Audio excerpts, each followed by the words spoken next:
The snow cleared Maryland mid-Monday afternoon, leaving behind temperatures below freezing.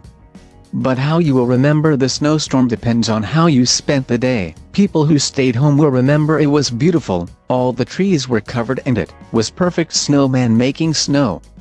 But anyone who got on the road south of the Baltimore Beltway, especially south of Maryland Route 32, will remember it quite differently. When 11 News set out Monday morning, heading east across Route 32, we could at least see the overhead signs and some semblance of lane lines.